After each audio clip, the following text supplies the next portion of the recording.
ധനാഭിവൃദ്ധിക്ക് വേണ്ടിയുള്ള നന്ദി ടെക്നിക്ക്, ധനാഭിവൃദ്ധിക്ക് വേണ്ടിയുള്ള താങ്ക് യു ടെക്നിക്ക്, പണത്തിന് വേണ്ടിയുള്ള നന്ദി technique, thank you technique for money. ഇതിന് മുൻപൊരിക്കൽ ചെയ്തിട്ടുള്ളതാണെങ്കിലും കുറച്ചുകൂടെ ഷോർട്ടായി, വളരെ എളുപ്പത്തിൽ കാര്യമാത്ര പ്രസക്തമായി ഒന്നുകൂടെ ചെയ്യാമെന്ന് കരുതുന്നു. പലരും അത് ആവശ്യപ്പെട്ടിരുന്നു. ഇനിയും പലർക്കും അത് ആവശ്യകരമായി വന്നേക്കുകയും ചെയ്യാം. അത് ഒരു വാചകമാണ്, 4 ഘട്ടങ്ങളുള്ള അഥവാ 4 സ്റ്റെപ്പുകളുള്ള ഒരൊറ്റ വാചകമാണ്, ഒരു ആശയമാണ്, ഒരു ചിന്തയാണ്. ആ ചിന്ത ഒരൊറ്റ പ്രാവശ്യം ചിന്തിച്ചാൽ മതി, ദിവസത്തിൽ ഒരിക്കൽ ഒരൊറ്റ പ്രാവശ്യം ചിന്തിച്ചാൽ മതി. അതൊരു നന്ദി ചിന്തയാണ്. നിങ്ങൾക്കറിയാം, നന്ദി എന്ന് പറയുന്നത് സമൃദ്ധികൾ, പ്രത്യേകിച്ച് സമൃദ്ധികൾ ലഭിക്കുമ്പോഴൊക്കെ നന്ദി പറയുന്നത് വീണ്ടും സമൃദ്ധികൾ ലഭിക്കുന്ന ഒരു വാൽവ് ഓപ്പണിംഗ് ആണെന്ന് അറിയാമല്ലോ. അതിനേക്കാളൊക്കെ ഒരു പവർഫുൾ ആയിട്ടുള്ള ഒരു നന്ദി ടെക്നിക്കാണ്. 4 ഘട്ടങ്ങളുള്ള ഒരു വാചകമാണ്, അത് ഒരു ആശയമാണ്, ഒരു ചിന്തയാണ്.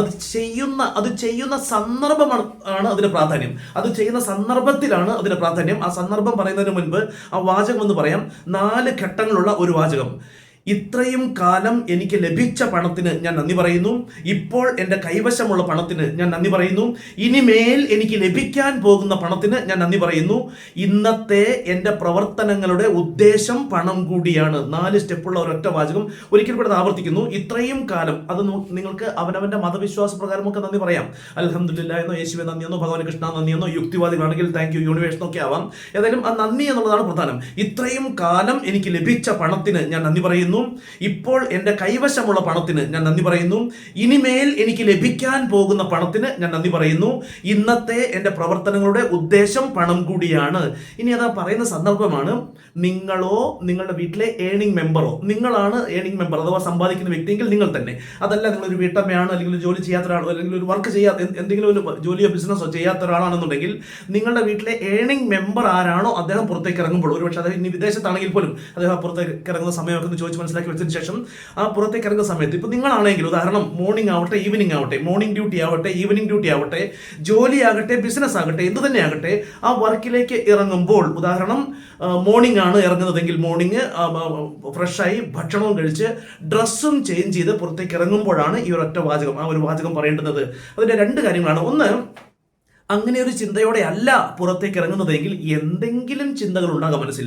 ഉദാഹരണത്തിന്, ഒന്നുകിൽ ഒരു മനുഷ്യ സഹജമായിട്ട് ഇന്ന് ആ പണ്ടാരക്കാൻ ഓഫീസ് ഉണ്ടായേക്കാം, അല്ലെങ്കിൽ ഇന്ന് എന്നെ കൊണ്ട് കൂട്ടിയാൽ കൂടില്ല, ഇന്ന് മഴയാണല്ലോ, അല്ലെങ്കിൽ ഇന്ന് വെയിലാണല്ലോ, അങ്ങനെ എന്തെങ്കിലും ഒരു ചിന്തയോടെ ആയിരിക്കും നാം ഇറങ്ങുന്നത്. അതിന് പകരം ആ വർക്കിലേക്ക്, ആ ജോലിയാകട്ടെ ബിസിനസ് ആകട്ടെ, ആ വർക്കിലേക്ക് ഇറങ്ങുമ്പോഴുള്ള ആ സന്ദർഭത്തിൽ ഈ ഒരു വാചകമാണ് പറയുന്നതെങ്കിൽ നമ്മൾ അവിടെ മണി മൈൻഡഡായി, നമ്മുടെ ആ പ്രവർത്തനങ്ങൾ, അന്നത്തെ പ്രവർത്തനം പണത്തിന് വേണ്ടി കൂടിയാണെന്നുള്ളൊരു ചിന്ത നാം നമ്മുടെ മൈൻഡിലേക്ക് കൊടുക്കുന്ന, ഒരു ഐഡിയ കൊടുക്കുന്നു.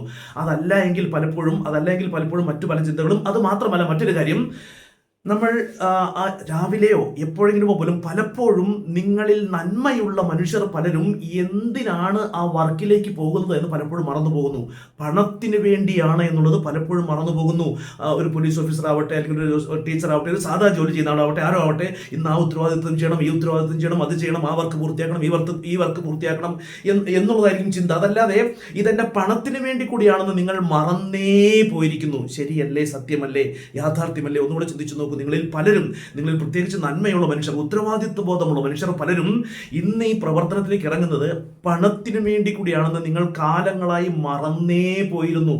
ശരിയല്ലേ? സത്യമല്ലേ? യാഥാർത്ഥ്യമല്ലേ? അപ്പൊ അവിടെ പലപ്പോഴും മനുഷ്യർക്ക് ലക്ഷ്യബോധമില്ല, മാർഗബോധം മാത്രമേ ഉള്ളൂ. ആ വർക്ക് പൂർത്തിയാക്കണം, ഈ വർക്ക് പൂർത്തിയാക്കണം, അതെല്ലാം ഏറ്റവും ആത്മാർത്ഥമായി ചെയ്യണം. പക്ഷേ അത് മാർഗമാണ്. മാർഗബോധം മാത്രമല്ല, ലക്ഷ്യബോധവും കൂടി വേണം. ലക്ഷ്യം എന്താണ്? പണം കൂടിയാണ്. അല്ലെങ്കിൽ എല്ലാവരും ഓരോ വർക്ക്, അല്ലെങ്കിൽ ഒരു മേഖല, ഒരു ബിസിനസ് തിരഞ്ഞെടുത്തതിന്റെ പ്രധാന ഉദ്ദേശം പണം തന്നെയാണ്. ആ ലക്ഷ്യബോധവും കൂടെ വേണം. അതിനെല്ലാത്തിനും കൂടെ ഉപകരിക്കുന്ന ഒരു സിംഗിൾ ടെക്നിക്കാണ്, ഒരു സിമ്പിൾ ആൻഡ് സിംഗിൾ ഒരൊറ്റ ടെക്നിക്കിൽ ഇതെല്ലാം കൂടെ സമന്വയിക്കുന്നു. നിങ്ങൾക്ക് ഇത് 10 പൈസ ചിലവില്ലാത്ത ടെക്നിക്കല്ലേ. നമ്മൾ പകൽ സമയത്ത് പോയി താങ്ക് യു ടെക്നിക്കൊക്കെ പലപ്പോഴും എഴുതി വെക്കും, നല്ലത് തന്നെ. പക്ഷേ പകൽ സമയത്ത് താങ്ക് യു ടെക്നിക്ക് ഇരുന്ന് എഴുതി വെച്ചിട്ടും രാവിലെ വൈകുന്നേരമോ നമ്മൾ ആ വർക്കിലേക്ക് ഇറങ്ങുമ്പോൾ ഇങ്ങനൊരു ചിന്തയോടെ അല്ലാതെ എന്തെങ്കിലും പല ചിന്തയോടെയാണ് ഇറങ്ങുന്നതെങ്കിൽ അതിനേക്കാൾ എത്രയോ പ്രയോജനകരമാണിത്. നിങ്ങൾ പകൽ സമയത്തൊന്നും അത് ഒരു താങ്ക് യു ടെക്നിക്കുകളും എഴുതിയില്ല എങ്കിലും നമ്മൾ ആ വർക്കിലേക്ക് ഇറങ്ങുമ്പോൾ ഈ ഒരു ടെക്നിക്ക് ഒന്ന് ഉപയോഗിച്ചാൽ ജീവിതത്തിൽ അത്ഭുതകരമായ മാറ്റം സംഭവിക്കും.